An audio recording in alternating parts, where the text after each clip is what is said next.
Hi everyone! If you ever stood in front of your closet for way too long, thinking, I have nothing to wear, even though it's full. If you ever felt guilty realizing that half the things you bought were never actually needed, or if you ever wondered how you managed to spend half your salary within the first week of the month, then this podcast is for you.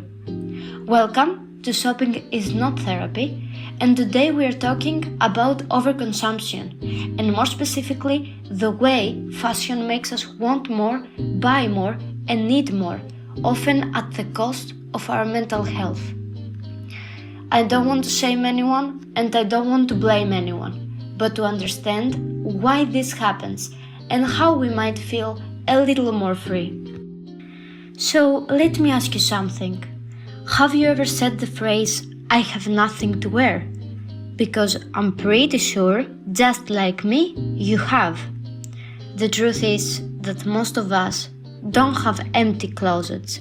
We have overflowing ones. Shirts, jackets, dresses, shoes, all kinds of clothes. And yet, something inside us whispers, it's not enough. What's interesting is that this feeling has very little to do with clothes.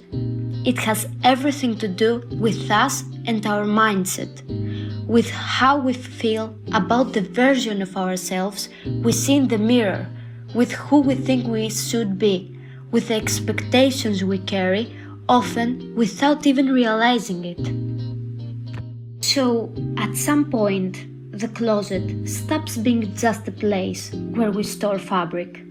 It becomes a mirror of our emotional state.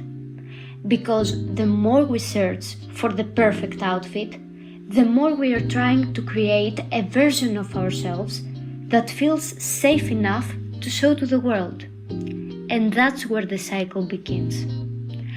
Let's be honest, you open Instagram or TikTok and within 20 seconds you've seen hauls, what I wear in a week, new trends, seasonal must-haves, hundreds of products you apparently need, and suddenly it feels like you're behind. Like everyone else is updated, polished, stylish, and you're missing something.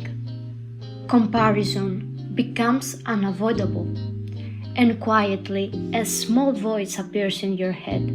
I need something new.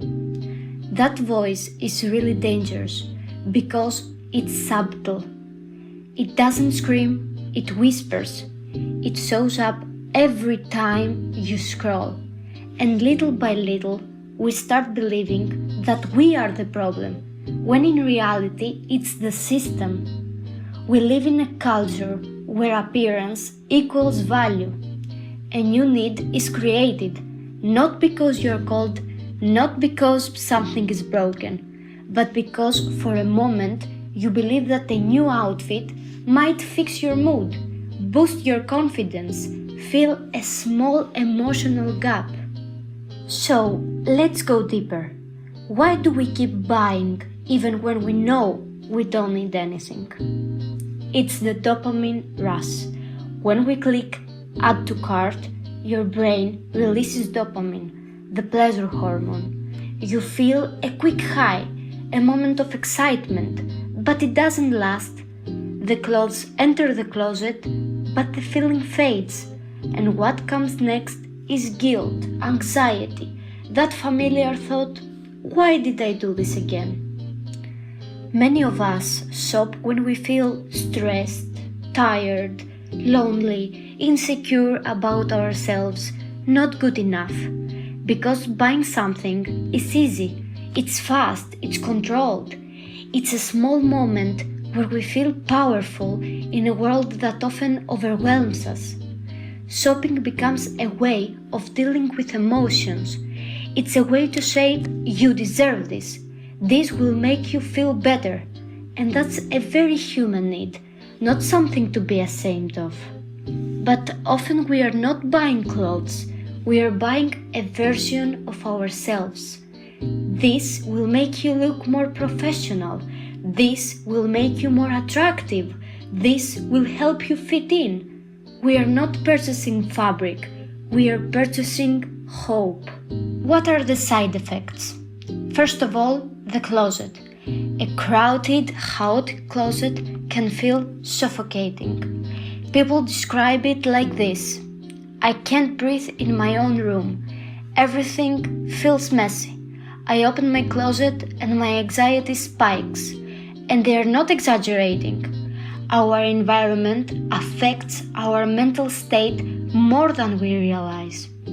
Second, the emotional crash. Have you ever come home with shopping bags, feeling excited, only to feel empty a few hours later?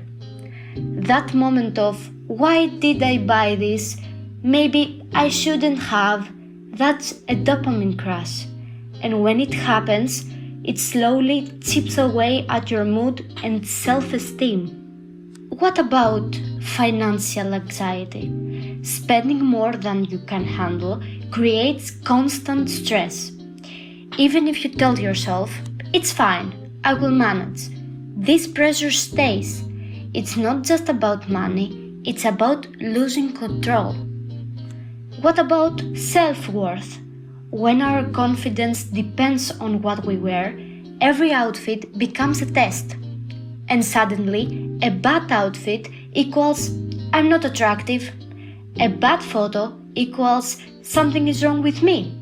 A trend we can't afford equals I don't belong.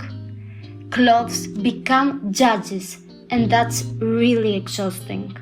I'm not going to tell you to stop shopping. And I'm not going to tell you to become a minimalist overnight. But here are some real doable steps. First of all, the 30-second pause. Before buying, stop. Ask yourself, do I need this? Will I wear it at least 10-20 times? Do I already own something similar? Would I buy this if social media didn't exist? 30 seconds can change everything. 7-day rule. Leave it in your cart for 7 days, and if you still want it after a week, maybe it's worth it. A mini capsule closet.